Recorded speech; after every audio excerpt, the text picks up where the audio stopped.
ప్రపంచ దేశాలలో కోవిడ్ మహమ్మారి మిగిల్చినటువంటి నష్టం అంతా ఇంత కాదు. మొత్తం అంతా కూడా దేశాన్నైతే మొత్తం కుటుంబాలనే చిన్నాభిన్నం చేసినటువంటి ఈ కోవిడ్ మహమ్మారి దేశంలో ఇప్పుడు పలు కేసులు కూడా నమోదవడంతోనే ఎప్పటికప్పుడు నయా న్యూ ట్రెండ్ ని మనకు అందిస్తూ అప్పుడు ఇప్పుడు ఎప్పుడైనా మనందరి చాయిస్ కిసాన్ ఫ్యాషన్ మాల్ వచ్చేస్తుంది మన ఈసీఎల్ కి జూలై 24న గొప్ప ప్రారంభం. ప్రస్తుతం ఆందోళన కలిగిస్తున్నటువంటి పరిస్థితి ఉంది. ప్రస్తుతం కోవిడ్కి సంబంధించిన ఆంధ్రప్రదేశ్లో కూడా కొన్ని కేసులు నమోదవడంతోనే ఇప్పుడైతే అధికార యంత్రాంగం మొత్తం అంతా కూడా అప్రమత్తమయ్యారు. ఈ కోవిడ్ కేసులపై మొత్తం అంతా అధికారులు దీనికి సంబంధించినటువంటి ఆ వార్డులు, ప్రత్యేక వార్డులు కావచ్చు, అన్ని కూడా ఏర్పాటు చేసేందుకు కూడా రంగం సిద్ధం చేసినటువంటి పరిస్థితి ఉంది. అలాగే తాజాగా కాకినాడ జిల్లాలో కూడా ఒక కేసు, అలాగే కోవిడ్ లక్షణాలతో గొల్లప్రోలులోని ఒక బాలిక కూడా మృతి చెందిన నేపథ్యంలోనే, అలాగే రాజమండ్రిలో కూడా మరొక కేసు కూడా నమోదైంది.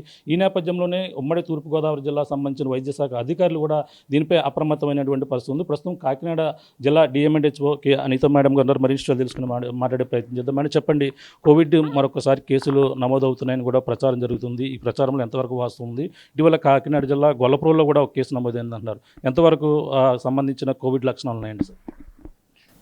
నమస్కారం అండి, నేను కాకినాడ జిల్లా డిఎంఎండ్హెచ్ఓ మాట్లాడుతున్నాను.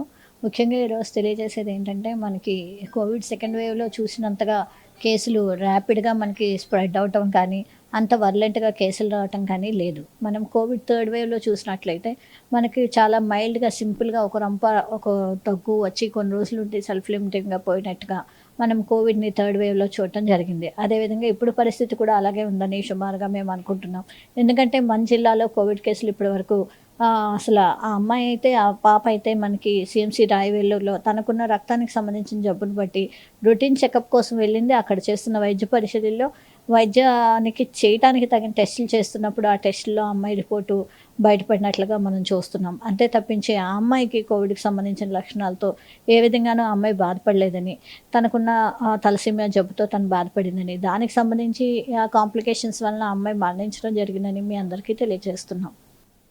ఇప్పుడు ఏదన్నా సూచనలు, జాగ్రత్తలు ఏ విధంగా తీసుకోవాలని ఇప్పుడు అధికారులకు మీరు సూచించడం జరుగుతుంది? అవునండి, మేము ఇప్పుడు కోవిడ్కి సంబంధించి కేసు మనకి తెలిసిన వెంటనే మనము డాక్టర్స్ అందరితో జూమ్ మీటింగ్ కండక్ట్ చేయడం జరిగింది. ఫీల్డ్ స్టాఫ్ అందరితో కూడా జూమ్ మీటింగ్ జరిగించడం జరిగింది. మనకి ఇప్పుడు మామూలు ఈ కోవిడ్ ఒకటే కాకుండా ఈ వాతావరణం మారటం వల్ల సీజనల్ డిసీజెస్గా మలేరియా, డెంగ్యూ వచ్చే అవకాశం ఉంది. కాబట్టి దానికి సంబంధించి ఈ సీజనల్ డిసీజెస్కి సంబంధించి మనము ఫీవర్ సర్వే కండక్ట్ చేయమని చెప్పి అందరికీ మనం ఇన్స్ట్రక్షన్స్ ఇవ్వడం జరిగిందండి. మరి ఈ ఫీవర్ సర్వేలో మనము ప్రజలందరినీ కూడా వాళ్ళకి ఏమైనా ఆరోగ్య సంబంధమైన ప్రాబ్లమ్స్ ఉంటే ఖచ్చితంగా ఆరోగ్య శాఖ వారు మీ ఇంటికి వచ్చి గృహదర్శనం చేసినప్పుడు వారికి మీ సంగతులను తెలియచేయాలని మిమ్మల్ని కోరుతున్నాం.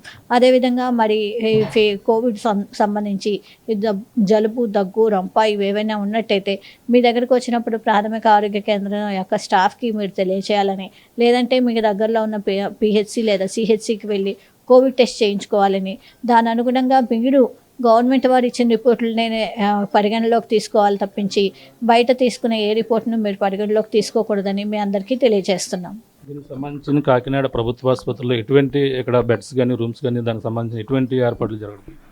దానికి సంబంధించి కాకినాడ గవర్నమెంట్ హాస్పిటల్లో 22 పడకలతో మేము ఒక వార్డుని ఏర్పాటు చేయడం జరిగింది.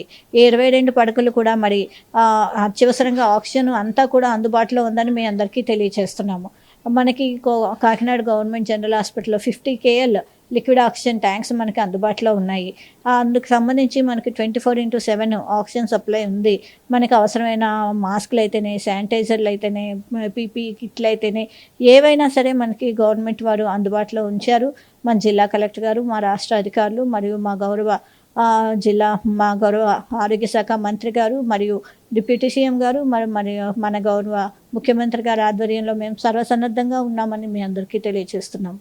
పక్కన రైనింగ్ సీజన్ కూడా వస్తుంది. ఓ పక్కన ఈ డెంగ్యూ ఇవి కూడా ఫీవర్స్ కూడా నమోదయ్యే అవకాశాలు ఉంటాయి. వాటికి సంబంధించిన ఎటువంటి జాగ్రత్తల్లో ఉన్నారండి మరి? డెంగ్యూకి సంబంధించి అదే ఫీవర్ సర్వే మనం స్టార్ట్ చేయడం జరిగింది. అదేవిధంగా ప్రతి ఫ్రైడే నాడు ఫ్రైడే డ్రై డే చేయమని చెప్పి జిల్లా వ్యాప్తంగా మనం ఆర్గనైజ్ చేస్తున్నాం. మరి నిలవ నీరు, వర్షపు నీరు, మంచినీటిల్లో మనకి డెంగ్యూ దోమ పెరుగుతుంది. కాబట్టి ఈ డెంగ్యూ దోమని మనం నివారణ కొరకు ట్రైడే సందర్భంగా ఈ వర్షపు నీరు మీ ఇంటి చుట్టుపక్కల ఎక్కడైనా నిల్వ ఉంటే అది వంపదీసి అదంతా ఆరిన తర్వాత మళ్ళీ మీ ఇంట్లో పాత్రలో నీరు పట్టుకోవాలని మీకు తెలియజేయడం జరుగుతుంది. అదేవిధంగా హాస్టల్స్ అన్నింటిలో కూడా మనకున్న సుమారు 100 చిల్లర హాస్టల్స్ ఉన్నాయి. హాస్టల్స్ అన్నింటిలో ఈ స్కూల్ స్టార్ట్ అయ్యే లోపల అన్నింటిలో కూడా మలేరియా డెంగ్యూ రాకుండా దోమలకి మందు పిచికారీ చేయడం జరిగిందని మీ అందరికీ తెలియజేస్తున్నాం. అదేవిధంగా ఎక్కడైనా డెంగ్యూ మలేరియా కానీ పాజిటివ్ కేసు వస్తే ఆ ఇంటికి చుట్టుపక్కల ఇళ్ళలన్నింటిలో కూడా మనం స్ప్రేయింగ్ యాక్టివిటీ కండక్ట్ చేయడానికి మన దగ్గర అవసరమైన పిచికారీ మందులు అందుబాటులో ఉన్నాయని మీకు తెలియజేస్తున్నాం. మరియు ఏవైనా అవసరమైనట్లయితే మరి మలేరియా డెంగ్యూకి సంబంధించిన ప్రతి విధమైన వైద్య సదుపాయం మనకు అందుబాటులో మన ఆరోగ్య శాఖ దగ్గర ఉన్నాయని మీకు తెలియజేస్తున్నాను. కోవిడ్ విషయంలో ఎవరో కూడా భయపడిన అవసరం అనుకోవచ్చు అంటారు. అవును, ఈ కోవిడ్ విషయంలో మనం ఎవరం భయపడవలసింది లేదు. మరి ముఖ్యంగా మనము భయపడవలసింది లేదంటే విచ్చలవిడగా తిరగమని కాదు, గుంపులుగా తిరగమని కాదు, కానీ మనం ఫిజికల్ డిస్టెన్స్ మెయింటైన్ చేయాలి. అదేవిధంగా షేక్ హ్యాండ్ లేకుండా ఇంతకుముందు మనం నమస్కారం ఎలా చేసేవాళ్ళం అలా చేయాలి. మరి అదేవిధంగా దగ్గు తుమ్ము వచ్చినప్పుడు మరి చేతులు అడ్డం పెట్టుకోవాలని, అదేవిధంగా మరి మాస్కులు వాడాలని, అదేవిధంగా మనం కాసి చల్లార్చిన నీళ్ళు ఈ సీజన్కి సంబంధించి వాడాలని, మరి అదేవిధంగా వేడివేడి పదార్థాలు తీసుకోవాలని, ప్రతి విధమైన మనం కోవిడ్ సెకండ్ వేవ్లో ఎటువంటి జాగ్రత్తలు తీసుకున్నామో వాటన్నిటిని మరొకసారి గుర్తు తెచ్చుకుని మన జాగ్రత్తలో మనం ఉండి మన కుటుంబాన్ని మన జిల్లాని ముందుకు తీసుకువెళ్ళాలని మీ అందరినీ కోరుకుంటున్నాను. ఇప్పుడు డిఎంఎన్హెచ్ఓ బాధ్యతలు తీసుకున్నారు. ఈ జిల్లాకు సంబంధించిన ఏమైనా రిక్వైర్మెంట్ ఏమైనా ఉన్నాయండి? హాస్పిటల్కి సంబంధించిన ఏదైనా అధికారులకు మీరు చెప్పడం జరిగింది? అది ఇంకా నేను పరీక్షించి చూడటం జరుగుతుందండి. ప్రస్తుతానికి మన జిల్లా సెల్ఫ్ సఫిషియెంట్లో ఉందండి. మరి రాష్ట్ర అధికారులకి కోవిడ్కి సంబంధించి కొంచెం ఎక్స్ట్రా సప్లై ఇవ్వమని చెప్పి మేమైతే లెటర్ పెట్టడం జరిగింది. జీజీహెచ్ వాళ్ళు రెమ్డెసివిర్ ఇంజెక్షన్లు కూడా లోకల్ పర్చేస్లో రెడీ పెడుతున్నారండి. అన్ని మందులు కూడా అందుబాటులో ఉన్నాయి. ఇది పరిస్థితి. ఈ కోవిడ్పై ఇప్పుడు వచ్చినటువంటి ప్రచారం ఎవరు కూడా అదే పడవద్దని కూడా చెప్పుకొస్తున్నారు. ఏదేమైనా ఇప్పుడు వచ్చినటువంటి వ్యాధి ఏదైతే ఉందో, అలాగే గొల్లపూర్లో నమోదైనటువంటి కేసు తనకు సంబంధించిన ఏదైతే తలసేమియా వ్యాధితో బాధపడుతూ అక్కడైతే తను చనిపోయినటువంటి పరిస్థితి ఉంది. ఈ విషయంలో కొన్ని లక్షణాలు అయితే బయటపడిన అవసరం అయినప్పటికీ అది పూర్తిగా కోవిడ్ అని అందరూ కూడా ఆందోళన చెందవలసిన పని అయితే లేదు. అలాగే కాకినాడ జిల్లా వ్యాప్తంగా ఆరోగ్య శాఖ అధికారులు కూడా ఎప్పటికప్పుడు అప్రమత్తం చేస్తున్నాము. కాకినాడ జిల్లా ఏదైతే ప్రభుత్వ ఆసుపత్రి ఏదైతే ఉందో, అలాగే కాకినాడ జీజీహెచ్లో అయితే అన్ని సౌకర్యాలు ఆక్సిజన్ సిలిండర్లతో పాటు ప్రతిదీ కూడా అందుబాటులో ఉన్నాయని కూడా అలాగే కాకినాడ జిల్లా సంబంధించిన డిఎంఎన్హెచ్ఓ అధికారికి అనిత గారు చెప్తున్న పరిస్థితి ప్రధానంగా చెప్పాలి. ఇది కూడా తాజా పరిస్థితి. కెమెరా అనిల్తో ప్రకాష్, RTV, కాకినాడ నుంచి. ఇప్పుడు ఏదన్నా సూచనలు జాగ్రత్తలు ఏ విధంగా తీసుకోవాలని ఇప్పుడు అధికారులకు మీరు సూచించడం జరుగుతుంది? అవునండి, మేము ఇప్పుడు కోవిడ్కి సంబంధించి కేసు మనకి తెలిసిన వెంటనే మనము డాక్టర్స్ అందరితో జూమ్ మీటింగ్ కండక్ట్ చేయడం జరిగింది. ఫీల్డ్ స్టాఫ్ అందరితో కూడా జూమ్ మీటింగ్ జరిగించడం జరిగింది. మనకి ఇప్పుడు మామూలు ఈ కోవిడ్ ఒకటే కాకుండా ఈ వాతావరణం మారటం వల్ల సీజనల్ డిసీజెస్గా మలేరియా డెంగ్యూ వచ్చే అవకాశం ఉంది. కాబట్టి దానికి సంబంధించి ఈ సీజనల్ డిసీజెస్కి సంబంధించి మనము ఫీవర్ సర్వే కండక్ట్ చేయమని చెప్పి అందరికీ మనం ఇన్స్ట్రక్షన్స్ ఇవ్వడం జరిగిందండి. మరి ఈ ఫీవర్ సర్వేలో మనము ప్రజలందరినీ కూడా వాళ్ళకి ఏమైనా ఆరోగ్య సంబంధమైన ప్రాబ్లమ్స్ ఉంటే ఖచ్చితంగా ఆరోగ్య శాఖ వారు మీ ఇంటికి వచ్చి గృహదర్శనం చేసినప్పుడు వారికి మీ సంగతులను తెలియచేయాలని మిమ్మల్ని కోరుతున్నాం.